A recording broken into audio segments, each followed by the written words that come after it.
Gérard, bonjour déjà. Bonjour. Est-ce que déjà tu peux parler de la lutte qu'il y a eu sur votre usine et que vous êtes maintenant fondée en coopérative en SCOP?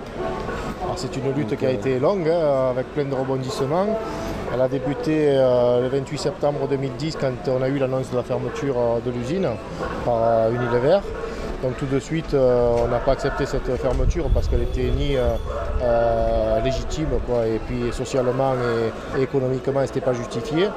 Donc on s'est tout de suite mis en ordre de bataille pour s'opposer à cette fermeture. Après, on sait très bien que quand une multinationale de cette ampleur prend une décision de fermer une usine, c'est dur de faire revenir en arrière. Donc ce qu'on a fait, c'est qu'on a tout de suite travaillé un projet alternatif à la fermeture. Et donc on a commencé à travailler en considérant nous que l'outil industriel resterait dans l'usine, parce qu'on considérait qu'il nous appartenait.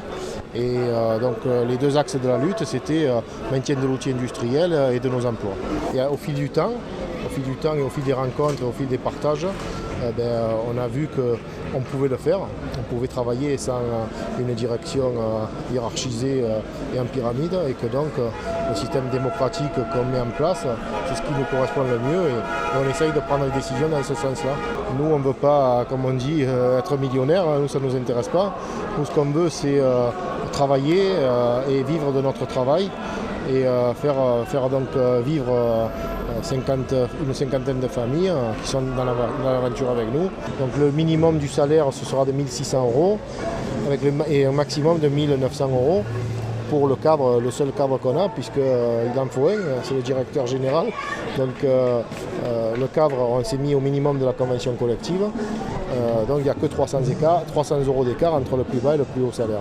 C'est la démonstration qu'on peut faire autrement, qu'il n'y a pas de fatalité, que même contre des plus puissants, si on est unis, qu'on est déterminé et qu'on s'entoure au niveau juridique, au niveau économique, on peut arriver et on peut mettre en œuvre une alternative au capitalisme.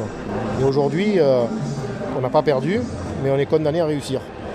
Parce qu'on sait qu'il y a des personnes, beaucoup de personnes qui nous attendent positivement, parce qu'ils nous ont suivis, ils partagent ce qu'on a fait.